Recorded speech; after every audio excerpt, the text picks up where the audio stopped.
Hey guys, and welcome back to another Project F30 video. In my last video, I talked about the really easy to do ambient lighting mods, so I thought I'd do a video on the other interior mods I've done so far.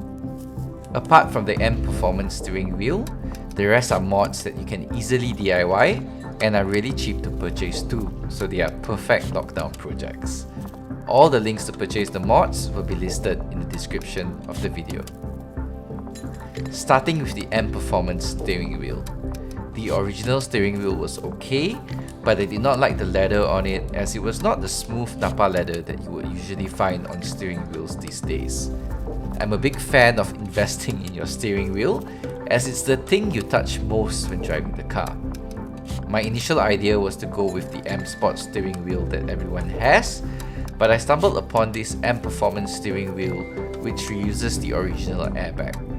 It has a subtle flat bottom and feels noticeably thicker to hold, which I really like. The combination of the white stitching, red 12 o'clock marker, as well as the dry carbon trim also really appealed to me, and so I thought I'd give it a go.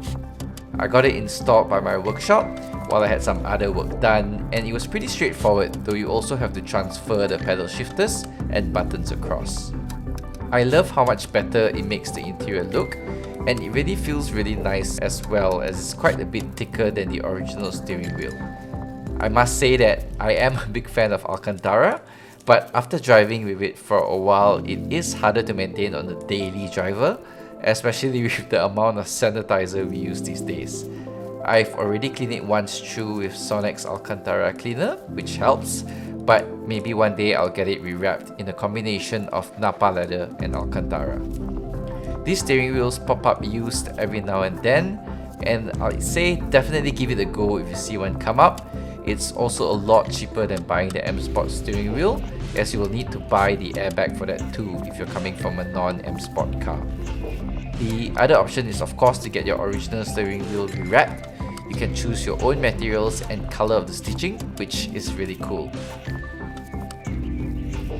To complement the steering wheel, I found a stick-on gear knob cover made out of original Alcantara. The Alcantara feels exactly the same as my steering wheel, and it also helps to get rid of the silver on the gear knob, which I didn't really like. It does make the P button a bit harder to press though, but you get used to it after a while. A super simple mod, but I'm really loving it.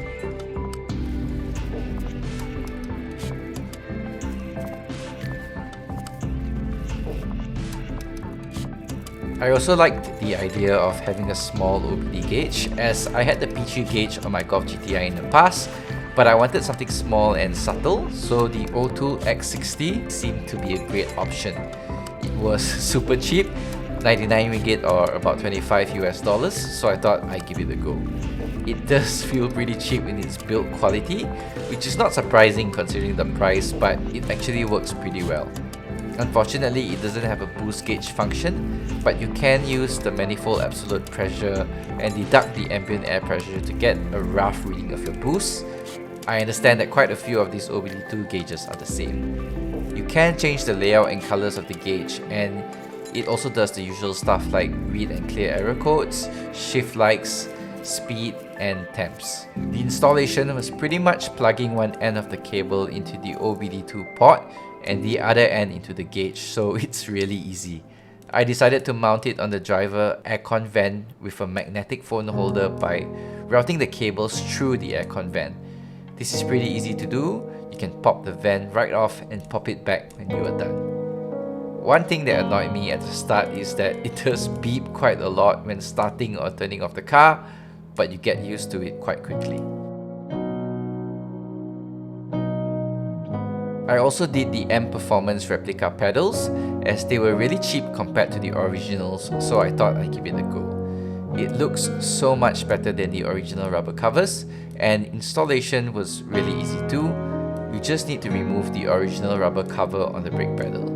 It slips over the original accelerator pedal, but that also means that the accelerator pedal will be slightly thicker, which I found quite annoying at first and had to get used to it, so it's definitely something to consider. I believe you can also purchase other versions with the dead pedal, which looks even better.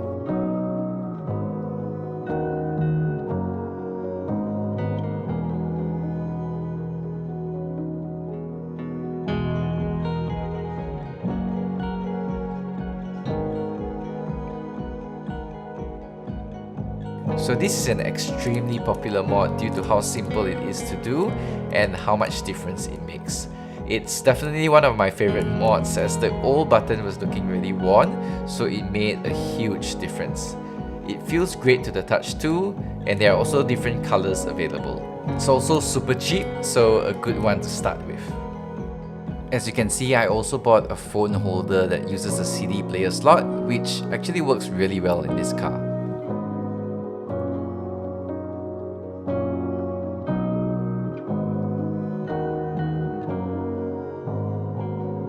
So I hope this gives you some ideas on the interior mods that are available for the F30. There are actually tons more that you can do, so there really is something for everyone. I do have plans to get rid of the red strips by wrapping some of the interior parts in the brushed aluminium wrap, so stay tuned for that. As always, just let me know in the comments if you have any questions on any of the mods above, and I'll be happy to answer them. If you found this helpful, please give the video a like too, as it really helps, and subscribe for lots more coming up. Thanks for watching.